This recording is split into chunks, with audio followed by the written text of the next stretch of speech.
Hello children, good morning. आज हम class 7 के इंग्लिश में पढ़ेंगे chapter 6 unity is strength. Once a flock of dogs flew far away from their home in search of food. Through they flew for miles and miles. They could not find anything to eat. Tired and hungry, they were flying over a forest. The smallest of the dogs was so tired that he said to the dog king, "Oh, king, please can we rest a bit?" "Oh, come, little one, be brave," replied the king. "We are sure to find some food soon." So the little dog flapped his wings harder. He flew too fast that he found himself ahead of all the others. Soon he turned to them and said, "Come on, hurry up. I can see some food down there."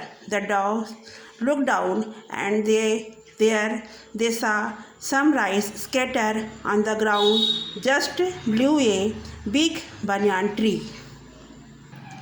"Come, my friend, let us eat," said the dog king. Together the dogs landed under the banyan tree and began to eat the rice. Suddenly a very vast net fell over them. The dogs were trapped in it. "We are caught," cried the king. "What shall we do now?"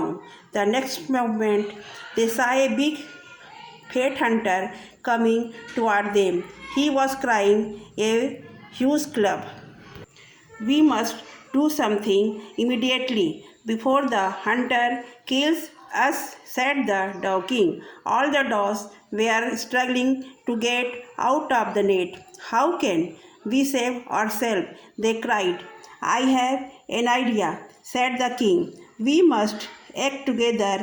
We shall all fly up, carrying the net with us. Remember now, unity is our only hope." Each dog caught the net in its beak. Then all together they flew off. The hunter was almost upon them when suddenly he saw his net going up into the air. He was amazed to see the unity among of the dogs in their effort to get away. He ran after them, hoping that the net and all the dogs would soon fall down. The dogs saw him running after them, so they flew high over hills and valleys and went far, far away where the hunter could not follow them. At last the hunter grew tired and gave up the chase. When the dog king saw that the hunter was no longer following them, he said, "Half our troubles are over. Now we must fly to the hill near the city of the temples. There lives my faithful friend, a little mouse. He will certainly help us. He will cut the net with his teeth and set us free." "Yes, yes, let us go to the city of temples," said all the dogs in chorus, and on they flew. Soon they reached the place where the mouse lived. When the mouse heard the loud noise made by the flapping of wings, he was frightened and hid himself at the far end of his house. But the dog king called out to him softly and said that he had come to ask for his help. The mouse looked out. He was happy to see that it was his friend, the dog king, who was talking to him. "We have been caught in a trap set by a hunter," said the dog king. "We cannot get out of this net. When the hunter came, we flew together, taking the net with us.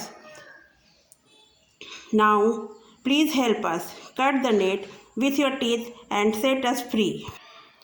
"Very well, I shall set you free first," No, no, said the king. Please free my followers first. The little mouse was wise. He understood the feeling of a king toward his subjects. So he began to cut the rest of the net. One by one, all the dogs were set free, and then at last the dog king was also set free. All the dogs were grateful to the little mouse for saving them. With a loud flapping of wings, they rose in the air and flew away. Thank you.